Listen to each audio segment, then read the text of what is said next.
Hi, friends. I am so excited for this week's episode. I want to share this because of something that came up for me personally, from something that's been coming up in my coaching for my clients, and for the fact that this is such a wonderful time of year to be delighted because we are coming into Hanukkah. Hanukkah is the shift from when we go from the darkest time of year to starting to create more light, and we create the light. And I just think what a wonderful time to give ourselves some of that spark that we need so much. So, I'm going to talk to you today about the art of being delighted, how we want to be a person who can be made delighted, how to do it, especially if you're feeling run down or resentful or just in an ungrateful funk, which we all go there sometimes because we're human. Before I start, I want to make sure that every single one of you knows this because I would feel terrible if you didn't, which is that during Hanukkah, I'm running a really amazing promotion. And I don't think this will ever happen again because my membership price is going to go to the full price starting the end of the year. So during Hanukkah, you can get an entire year of coaching for $390. That is exceptional. That is barely more than what it costs to work with me for one session one-on-one. And this is an entire year of weekly coaching, support from me, support from the community, and all my online classes. Basically, the program is still for the rest of the year, $39 a month. That's the founder price. That's the price I gave myself to just give myself the permission to change things up and get creative and ask my founders what they're loving, what they want to change so that we could spend a year just really sort of concretizing the program.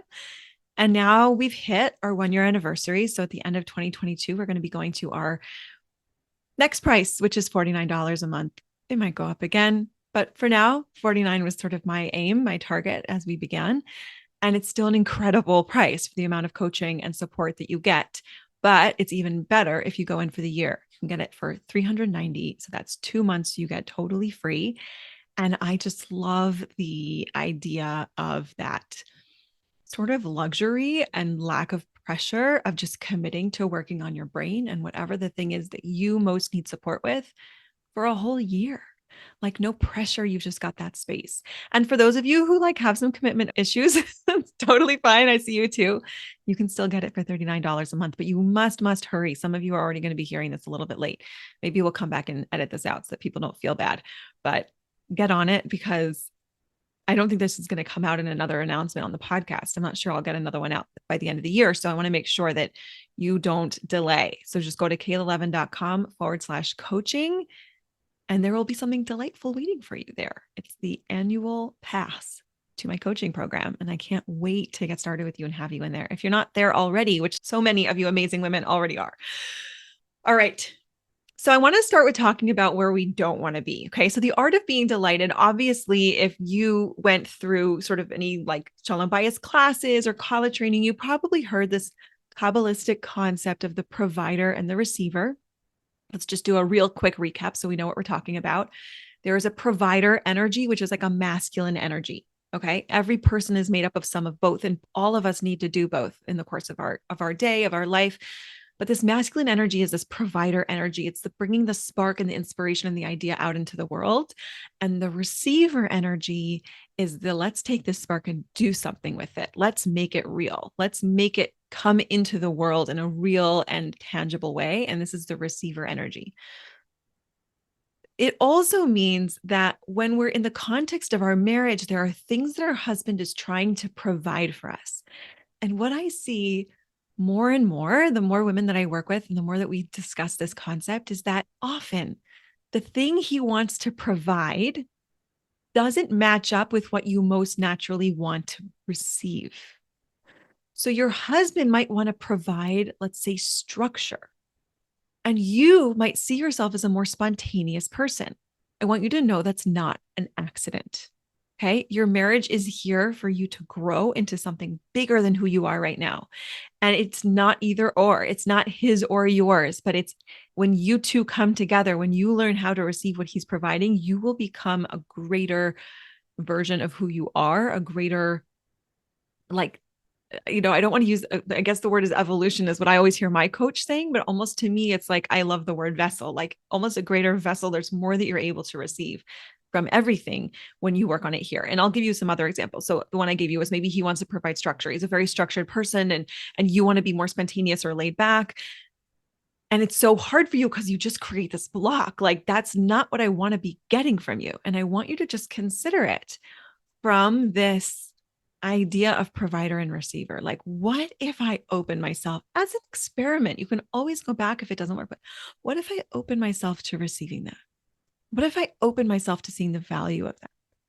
Maybe your husband's the one who wants to provide all of the excitement and fun, and you're trying to budget for your financial future, right? How much more are you together as a couple when you're able to receive some of what he's providing?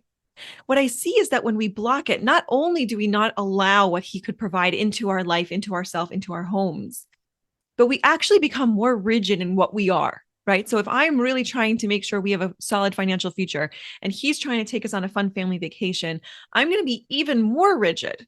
Badafka, to try and show like I'm making sure that this is who we are and I have to hold my ground and I have to defend it and be careful, right? And so just this opportunity to shift it from, what if I just open to receiving? And I'm going to talk about all the reasons that your brain wants to go to like, nope, we can't do that. Don't worry. I'm giving you a lot of tools in this episode. But this is the sort of overall concept. I want you to just sit with the idea that it's not an accident that he's trying to provide something that's not your thing. Maybe he wants to provide a beautiful home and you're low key.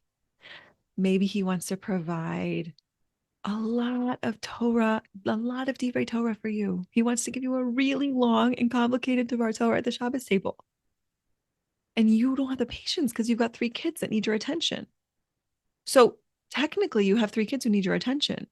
But also notice that there's a part of you that's not wanting to receive that from him. And let's just play with what might be available when we try it on. And again, you don't have to tell him. You don't have to be like, oh, I've decided I'm now receiving this thing from you that's been very hard for me. Because by the way, he knows. He already figured it out that it's hard for you to receive it. It's just hard because, as I'll talk about later, it's the thing he wants to provide, and that means more than he's stubborn. So you don't have to tell him. You don't have to say, okay, now I've decided I'm going to receive it and call me out if I don't, and let's go, I'm committing. I think just try this on your own. Don't let him know what's going on. And you'll save yourself the possibility, if it doesn't work for you, you can always go back, which gives us so much more room to explore and to be brave. So this is the concept. This is the concept, is that often the reason we're not delighted is that we've decided what we should get, right? And I wanted to just bring back that provider receiver model so that we're all kind of seeing that a little bit in context. And I want to take it much deeper today. Let's start with who we don't want to be. Okay. Because this is what I hear from a lot of you sometimes. It's like, I'm just about myself. Like, I don't like how I'm showing up right now. I'm so hard to please. I can see he's trying to please me and I just, nope. Or I just feel so negative, or I feel picky, like kind of like high maintenance. That's not who I am. I'm not like a picky person. I'm not like a self-oriented, selfish person. Why am I coming across that way? Why do I feel that way? We know that when we're in that headspace of the like closed off, non-receiving energy, not available to be delighted energy, that we then don't even enjoy what we have, the things that we actually like about our life, because we just get into that habit of like, ugh, and I don't have that, and that's not nice, and that's not good enough, and that's not what I expected. And like, we just go there. And of course, like, who wants to give to that, right? So and it just perpetuates the cycle of like us not getting either what we want or really anything. So the art of being delighted requires us to do a couple things differently than what you might naturally do. All right, so I have for you here, let me count them, 1, 2, 3, 4, 5, 6 mindset shifts or paradigms that can help you with this.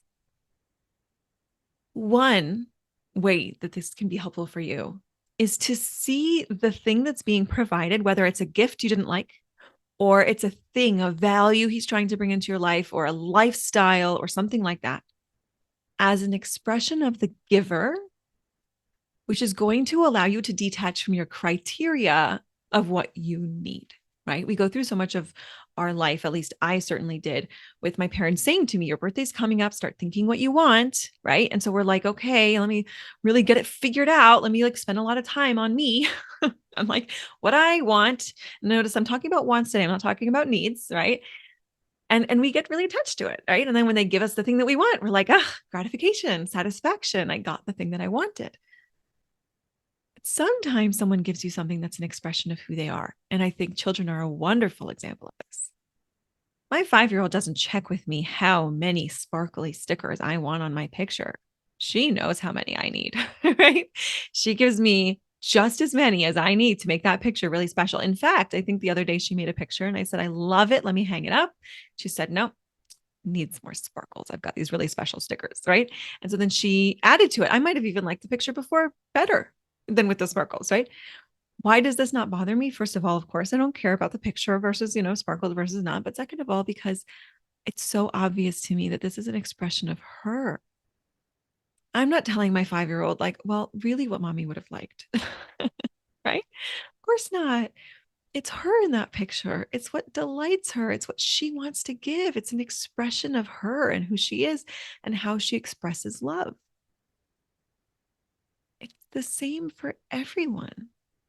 Some of us might follow the rules more, right? Like they might follow the rules and they know, okay, I always ask for what they want because I want to give them something that they like. It's very nice. I'm not saying you have to stop that. But I don't want you to lose sight of the absolute delight of receiving something because it's an expression of who this person is. That's so special. Okay, so that's number one, right? Just sitting with that. Like, this is who this person is, and they chose to give this to me. That's just delightful. Another piece I think a lot of us need to work on is to catch ourselves when we go into almost this protective instinct when something is given to us. So, what do I mean by that? There's a couple ways that it happens, but sometimes being given to requires a level of vulnerability. I don't know if it matters why, right? Like maybe it comes from like, well, I could have got that for myself, or maybe it comes from like, I have to sort of open to you in a really emotionally intimate way to receive this fully, right? It's like a lot of us have a really hard time taking compliments. Someone just called me out on this last week, getting a beautiful compliment, and I was busy writing down my notes on how I should have done better, literally in the moment. She said, "Are you receiving this?" I just had to stop and look up and look in the eye of the person who was giving me the compliment and say, thank you. It's much more comfortable for me to write down notes of how I could do better. So there's a level of vulnerability to receive something from someone, not just your husband, from anyone. And it's okay. It's okay to feel vulnerable. It's also okay to feel a little uncomfortable feeling vulnerable. And that doesn't mean you can't do it. So catch yourself when you see that guard going up, like, oh, okay, I gotta like, protect myself here from this thing. It's not needed. It's not needed. It's just a new feeling, right? Like just like trying something new on for a change. One way I like to do this is the third tool I want to offer you, is I get out of my left brain, my very analytical brain, and I go into my sort of right brain where I think in terms of energy and imagery. And I see myself opening energetically to the gift. I might not do anything differently with my body, although it probably will be reflected in my posture and my nonverbal communication. But I just sort of imagine like those walls that went up, right? Or there's like maybe like a tiny mail slot where this gift can be slid in through the fortress. And I kind of imagine myself just pushing down those walls gently and opening my hands and opening my heart and just receiving the gift. I know this might sound a little woo-woo to some of us. Like I for sure came at coaching from a very cerebral place. And sometimes there's limitations to that. And so I can find visualization can sometimes really do what language sometimes can't, right? So whatever that visualization for you might look like, what would it look like to energetically receive the gift and imagining yourself quickly in your head doing that? Like you could do it slowly also, but I'm just saying it takes a second. It's not something that I sit there and do for 5 minutes while he's standing there holding the present, right? I just sort of go through that and it tells my body what I'm looking to do in that moment. Another reason a lot of women struggle to accept and to be delighted and to receive is that we have this calculation going in our head. If this thing that he just did, like taking out the trash or changing the baby's diaper or cooking dinner, I want to give him some positivity because I want him to do it again. But if I give him like too much positivity, then he might then think that I sort of need to pay him back to that level. So let me give him 25 points and not 300 points for making dinner, because really, it's only fair that he makes dinner sometimes. Like, really, why should I have to make dinner every night? And we then go into this long justification of why he shouldn't have too many points. But notice that the source of all of that is the fear that he's going to come around and be like, well, since I made dinner, now can you, whatever the thing is that we might not want to do. We're nervous. We're nervous. We become stingy with giving out the points. We become stingy with our delight about what is being provided for us. Okay. And I want you to know that the points are never cashed in. They're not. If your husband's the type who can have this conversation with you, you could ask him. I checked with my husband. Are you going to cash in these points? And he said, no, we don't cash in points. We just use them up to feel amazing. The points are just for me. They make me want to do more for you. You're just putting gas in my tank of just enjoying the thrill of lighting you up and making you delighted. Don't get cashed back in. And to be totally honest, I think that for a lot of women, whether it's neurologically or socially, or it doesn't really matter, I think that we do cash in points, right? A lot of our life exists on the barter system.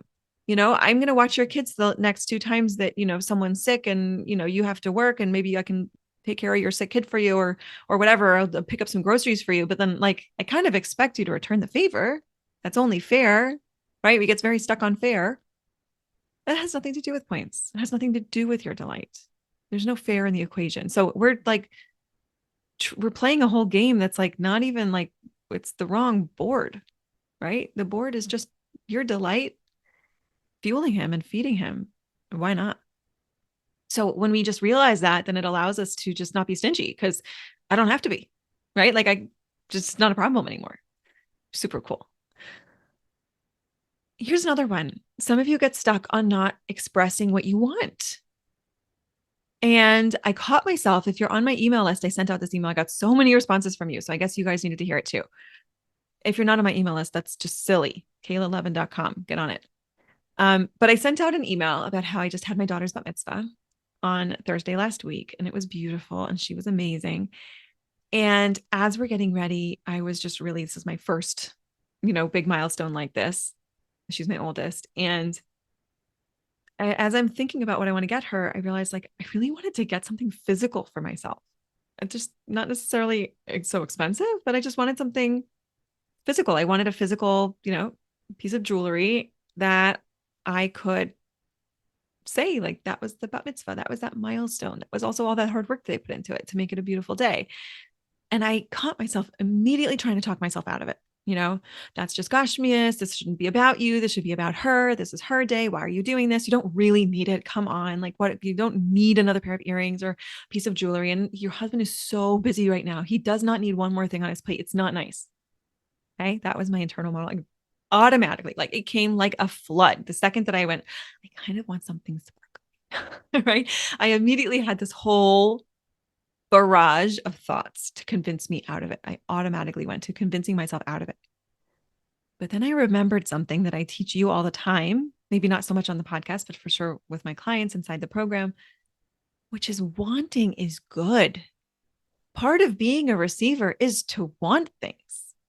And sometimes we get burned because we spend a lot of time wanting something that's not what's available to be provided. So then we just give up on wanting. So I want to just acknowledge sometimes you wanted something and you didn't get it, and that might have been hard. But it doesn't mean that wanting is bad, and it doesn't mean it's dangerous, and it's okay. And it's so healthy for your relationship to want something if he could provide it for you. So then I said to my husband, like, I really want this. I really want a pair of earrings or something to just remember. I want something for her and I want something for me. I want to go pick it out and I want you to be there. And he figured out, like, oh, I've got 30 minutes more of my lunch, before I have to go between this thing and this thing that I'm doing. So let's go. Got in the car and we went, and I picked something out, and it was like on a crazy deal, because it's like not even buy two for, cheaper. And I walked home and I had my thing, and it was delightful. It was lovely. Right. I'm also sharing that piece of it with you because a lot of you are still hung up on the fact that he should be able to go to the store and buy it for you and surprise you. I just totally dropped that whole thing. It doesn't matter to me at all. I wanted earrings that I like. You really wanted him there with me in the store. That's something I know he's able to provide. So that's what I asked for. And that's what I got. So wanting things is good. So if you catch yourself not telling him what you want, notice it's going to be a really, really challenging for you to be delighted because no one even knows what you're looking for.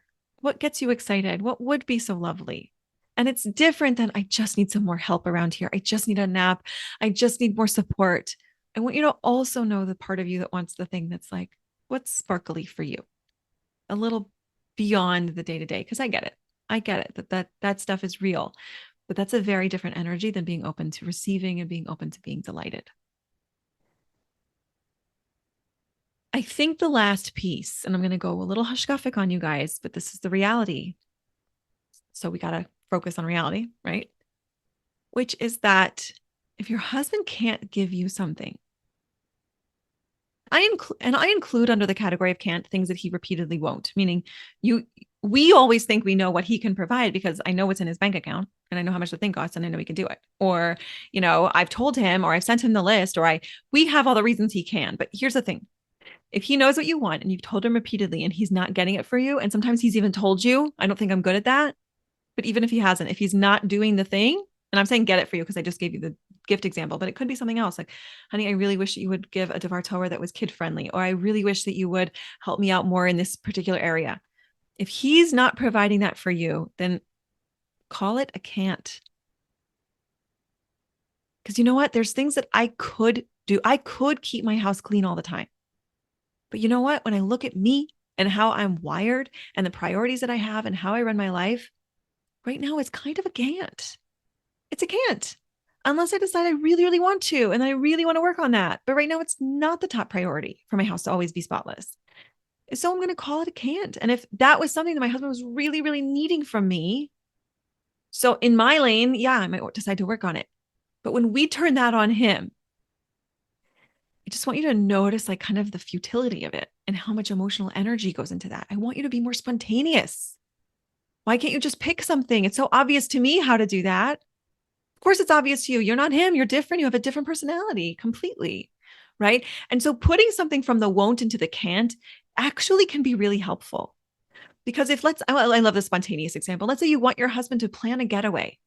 He knows that. You've told him that. He knows you've dropped all the hints.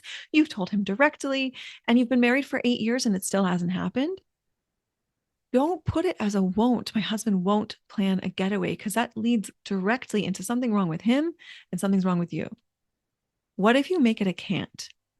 What if you say he can't? For some reason, he can't plan a getaway.